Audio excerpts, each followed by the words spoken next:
1 বছর আগে যখন ডোনাল্ড ট্রাম্প ক্ষমতায় আসে তখন তিনি প্রতিশ্রুতি দিয়েছিলেন শান্তি প্রতিষ্ঠাই হবে তার প্রধান লক্ষ্য। কিন্তু আজ বাস্তবতার চিত্রটা একদমই উল্টো। ইরানের বিরুদ্ধে সরাসরি যুদ্ধ ঘোষণার মাধ্যমে প্রেসিডেন্ট ট্রাম্প এখন তার মেয়াদে সবচেয়ে বড় চ্যালেঞ্জের মুখোমুখি দাঁড়িয়ে। মধ্যপ্রাচ্যের এই উত্তপ্ত পরিস্থিতির কারণে কেবল মার্কিন সেনারই প্রাণহানি ঘটছে না, বরং ঝুঁকির মধ্যে পড়েছে ট্রাম্পের রাজনৈতিক ভবিষ্যৎও। নিউ ইয়র্ক টাইমসের সাংবাদিক টাইলার ফ্রেজারের রিপোর্ট অনুযায়ী গত শুক্রবার ট্রাম্পের দেওয়া এক আদেশে বদলে গেছে সব হিসাব।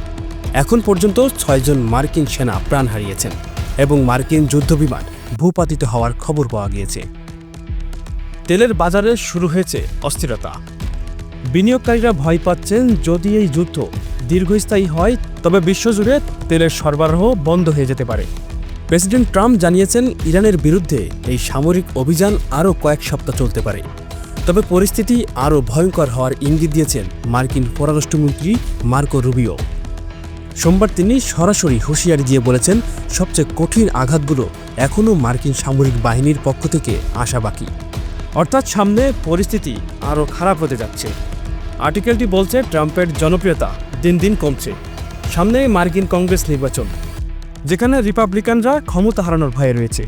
ঠিক এই কঠিন সময়ে ট্রাম্প আমেরিকাকে এমন এক যুদ্ধে জড়িয়েছে যা 2003 সালের ইরাক আক্রমণের পর সবচেয়ে বড় সামরিক সংঘাত বলে মনে করা হচ্ছে।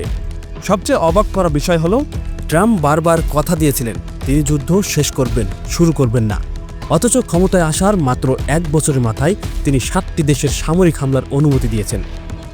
যে মানুষটি নিজেকে শান্তি প্রতিষ্ঠিতা হিসেবে দেখতে চেয়েছিলেন তিনি আজ এক বড় যুদ্ধের কারিগর হিসেবে পরিচিত পাচ্ছেন। আমেরিকার ভিতরে রাজনীতি আর মধ্যপ্রাচ্যের সংঘাত সব মিলিয়ে ডোনাল্ড ট্রাম্প কি পারবেন এই বিপদ সামলাতে, নাকি এই সিদ্ধান্তই তার পতনের কারণ হবে? Has been accomplished by